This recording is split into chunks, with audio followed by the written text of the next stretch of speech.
Remember when we were kids and everything had this sheen of newness to it? You'd dig in the dirt and be surprised by whatever bugs you found or if there was something buried. Even arbitrary stuff like tin cans and bottle caps felt storied, significant. You'd build sandcastles and dirt mounds, push them over and build them again. I don't think as adults we realize just how much of our lives we dedicate to trying to recapture that feeling, that mix between exploration and creation. Every year it gets rarer as the things that used to fascinate you become subjects of passing interest, and then you learn a little more and suddenly it's mundane. It's everyday stuff. I've only successfully completed Elden Ring once, but I've started it like 6 times, and at this point it's more of a question of interest than difficulty. Right now I'm playing through the Convergence mod with my wife using the seamless co-op mod, and it reactivated that childlike sense of wonder seeing what all had been changed, struggling with bosses I used to shit on, stuff like that. Even though I won't be able to use this particular character for the main game, it's a great lead up to the DLC, and I think I'll be able to commit myself to another full playthrough to go through the gold mask ending instead of the space waifu ending this time. But even for a game that at first glance seems like it would have a ton of replay value for different builds or different endings, although I have some thoughts about the endings, I was just never able to feel it the same way with Elden Ring on subsequent playthroughs. Adulthood starts to feel like that after a while, once you're in a career track, or shit, even if you're just somewhat settled down. Like New Life Plus. It kind of feels good, you know, you have a good idea of what's coming, you've seen the moves, you can hit that flow state from time to time that makes you feel like the boss, and Crucible Knight is just some dickhead who doesn't know what he stepped into, but it feels hollow, too. And I feel like age has made me understand philosophically what hollowing is. I don't know, I might be more prone to this feeling than most, but I also kind of doubt that. You can look over my list of different career path attempts, and I know it just screams I don't know what the fuck to do with myself, but musician, writer, personal trainer, boxer, social media marketer, gaming YouTuber, mushroom grower, disaster recovery expert, game developer. Of course, a few of those I'm still doing.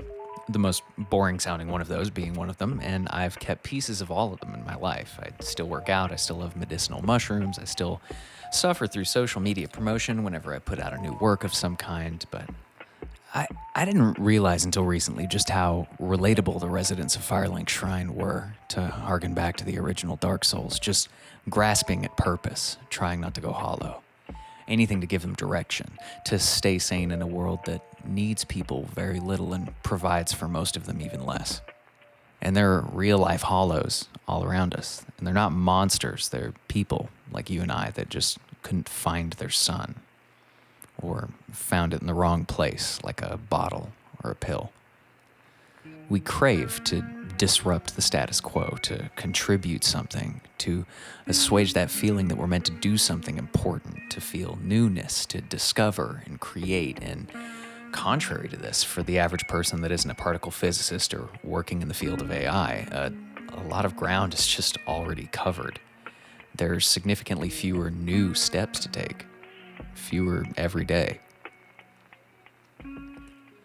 Like music, for instance, I cannot stop listening to microtonal music lately, and some of it, like on a logical level, I'm like, this sounds like dog shit, but it's different.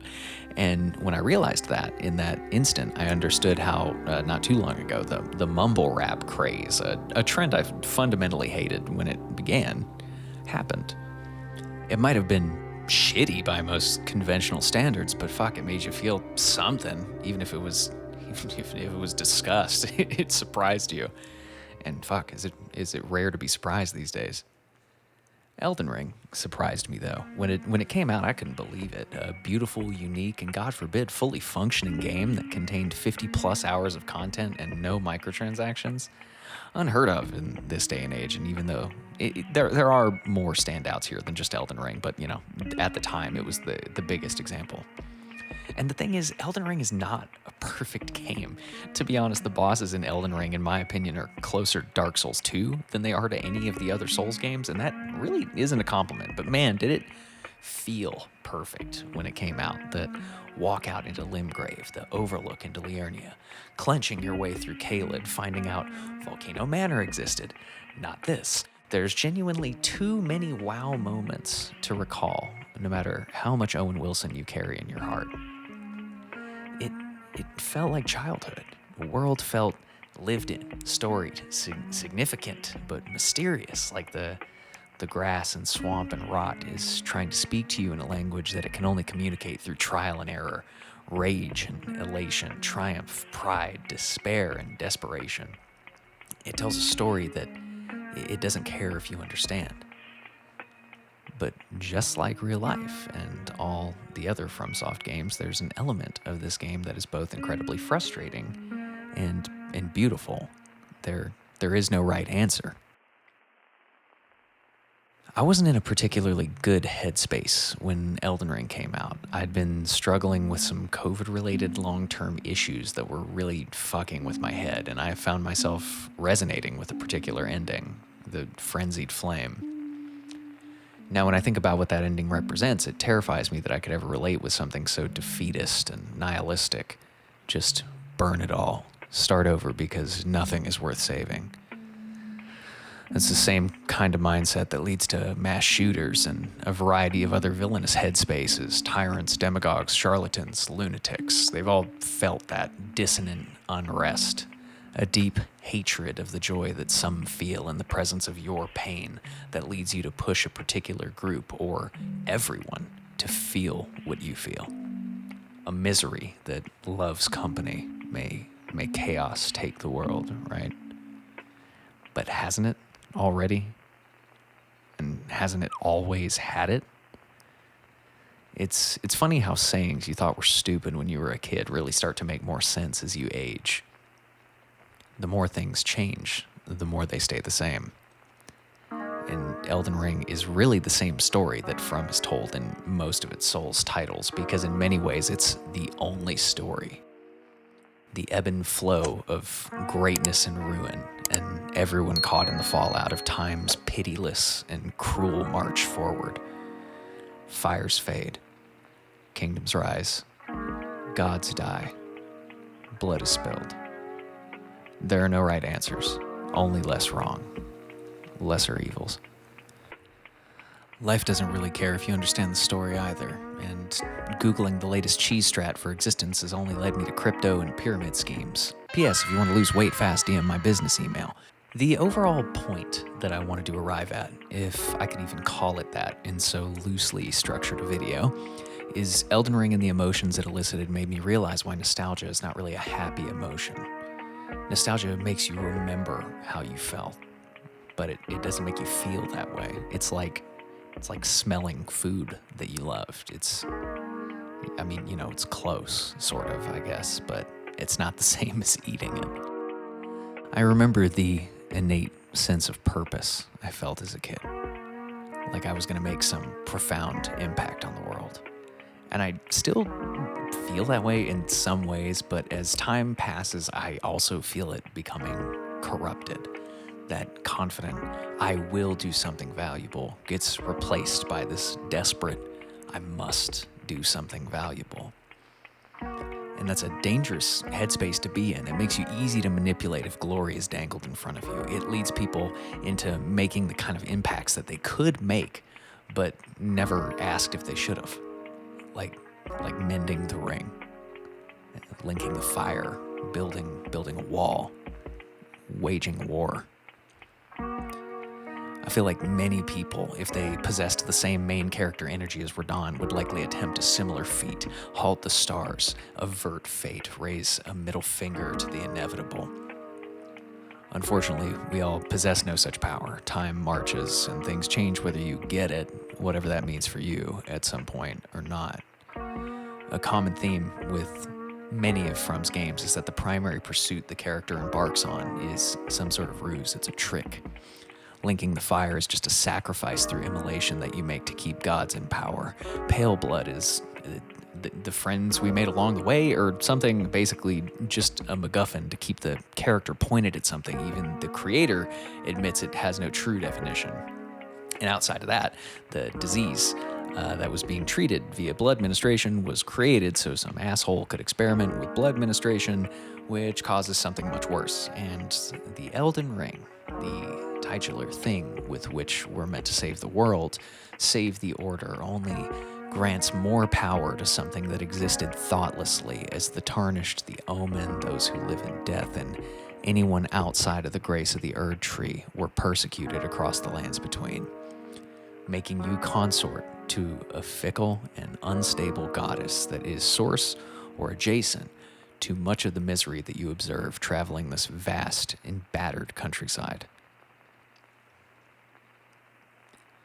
The real conclusion, the uniting theme that I feel most of these games share, is that the world doesn't give you purpose, and anything that claims to do so is likely a charlatan, misled in their own pursuit of filling that same hole in the pit of their stomach, telling them that there's something that they must do. Which brings me to Let Me Solo Her, and what he unwittingly represented about the beauty in our terrifying and rudderless existence on stormy seas in a tiny boat in a world that doesn't really give a shit. Purpose is selected, not destined. Now, obviously, whoever the creator and user behind Let Me Solo Her is, their purpose isn't to be Let Me Solo Her and duke it out with millennia until the end of time. That would be ridiculous, and I imagine wildly unfulfilling for whoever they may be. I'm more so referring to if Let Me Solo Her were an actual character. A man that decided, or a tarnished, that decided that his purpose was to fuck up millennia thousands of times with a jar on his head and only a loincloth covering his nuts to make for easier teabagging. He doesn't care that his purpose occupies an insanely small window of what is. He doesn't care that he's continually called back to complete the same task again and again and again. This is what he's decided to do. And until it's no longer necessary to do so, or until he decides to stop, this is what he's doing. That's purpose. That's likely the best that you're going to get. There may have been situations in times past where purposes were ordained in a way, and I suppose to some extent it still is. Royal families, destined bloodlines, Clintons, Kennedys, Windsors, Carrions, that sort of shit. People born into certain roles, certain responsibilities, never having to wonder or worry about, although I imagine many of them still do, what they want to do with their lives. Because of the oversaturation of this idea in media of all forms, ordinary people with grand purpose that they either stumble upon or have thrust upon them, us ordinaries, which, let's be honest, no one is really ordinary, run into these feelings of existential dread when we think of what we've actually contributed and the grand purpose and meaning that we've yet to come across. I've never held back the stars, started a revolution, felled a corrupt god, but the reality is that everyone, even people dotting the footnotes of history, both contributed more and less than they realize. Christopher Columbus, a person that for some reason almost everyone knows, was a pillager and a slaver who discovered some islands, although saying you discovered something when there were already people living there is a weird flex to say the least, and gave a bunch of natives a bunch of diseases. For some reason, his name covers our history textbooks, and until just recently, he had a fucking holiday. James Harrison, a man whose blood contains a rare antibody that can create a treatment that saves babies' lives if they have a certain condition, has donated blood 1,172 times. I believe that's a record still, and is estimated to have saved the lives of over 2.4 million babies. There are entire lineages that wouldn't exist without him. The total impact of that contribution can't even be realistically measured, and it's likely the first time you're hearing of him. Equally likely that in 100 years, we won't remember him at all. The pursuit of being remembered, of impact, is impossible. And even if you do get a page in a book somewhere that's dedicated to your existence and memory, or even books, hell, written about you entirely, it won't be you. People who read that won't know what it's like to be in a room with you, or what it was like to benefit or be hurt by actions that you perpetrated. And wherever you are, you won't know it's happening anyway. The world forgets everything, big and small. And I don't want to turn this into a video about quantum physics, so I'll cut this significantly shorter than I can make it. But the bottom line is that once you pass, even though we're never really gone from a physics standpoint, it's highly unlikely that you'll be aware of the passage of linear time once you've passed, or how much is remembered of your contributions, or even what those contributions were, or even what you were. Pursuit of glory for glory's sake is almost identical to the pursuit of money for money's sake. You can't attain it. It doesn't have an end point. It's a preservation instinct driven by fear of our lack of control, something to provide the illusion of immortality. We may not survive, but our work survives. Our wealth survives. Of course, that's a matter of perspective too, you know. Will it survive 10 years? Will it survive 100, 1,000, 1,000,000? What happens when the sun explodes? That'll happen at some point. There goes your work. This is the pale blood. This is the ring. We're sent on a quest to mend until the day we die. The quote, anyone can change the world. But should you? The idea behind this video isn't to discourage, depress, or scare you. It's to free you in a way that I struggle to free myself and hopefully help myself in the process. If what you love doing doesn't make the history books, make you a millionaire, save or doom the world, that doesn't make it the wrong thing to do. I'd go so far as to say that the things you care about, what makes you feel whole, is the only thing to do, no matter what it is. Just because you aren't great doesn't make you small. Put those foolish ambitions to rest. Maybe that was a warning. We are granted the tremendous power and burden of free will. Not God's will, not the greater will, ours. Although again, if you're a quantum physics person, you may believe that those are all the same thing. No one can decide what to do with that but you. And just as with our journey in the lands between, you'll find that there are no right answers. Well, thank you guys so much for watching if you made it this far. If you liked it, please give it a like and subscribe. I'm going to be doing more, whatever this is, weird gaming philosophy videos here in the future about different games. I think next up is going to be either Alan Wake 2 or Cyberpunk 2077.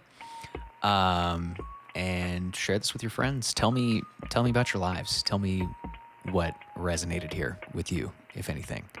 Have a wonderful rest of your day, and don't you dare go hollow.